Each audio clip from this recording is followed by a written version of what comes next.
কুফানগরীতে এক নাস্তিক ছিল। সে বলে বেড়াতো, আমি আল্লাহরে দেখি না তাই মানি না।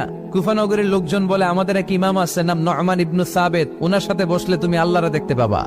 সে বলে, তাই তাহলে তোমাদের ইমামকে ডাকো। সাইয়েদনা ইমাম আবু হানিফা টাইম দিলেন, এই জুমার দিন, আজকে জুমার দিন না, এই জুমার নামাজের পরে ঠিক ভর দুপুরে 2টায় সবাই আমরা একত্রিত হব। নাস্তিকও আসবে, সাইয়েদনা ইমাম আবু হানিফাও আসবে। জুমার সালাতের পরে লোকের বন্যা বয়ে গেল, বাঁধ ভাঙা জোয়ার, অনেক মানুষ। নাস্তিক এসেছে, লক্ষ লক্ষ লোক এসেছে, আসে নাই ইমাম আবু হানিফা। আসে না আধা ঘন্টা, 1 ঘন্টা, 2 ঘন্টা পরে আসছে। নাস্তিক বলে, এই তোমাদের ইমাম যার কোনো সময়ের জ্ঞানই নাই, এর সাথে কিসের তর্ক?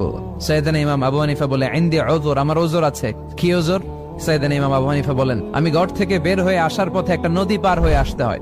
আজকে এসে দেখি নদীর মধ্যে কোনো মানুষ টানুষ নাই, নৌকা নাই, মাঝি নাই, কিচ্ছু নাই। তো হঠাৎ দেখলাম পাশে বিশাল বড় একটা গাছ, এই গাছটা এমনি এমনি 2 ভাগ হয়ে গেল। হঠাৎ গাছ থেকে এমনি এমনি লম্বা তক্তা হয়ে গেল, এমনি এমনি তক্তাগুলো জোড়া লেগে নৌকা হয়ে গেল।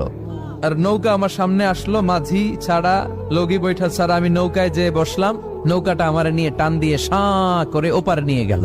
তো এই যে এই কাজগুলো আর প্রসেসিং গুলো হতে আমার 2 ঘন্টা সময় লেগেছে।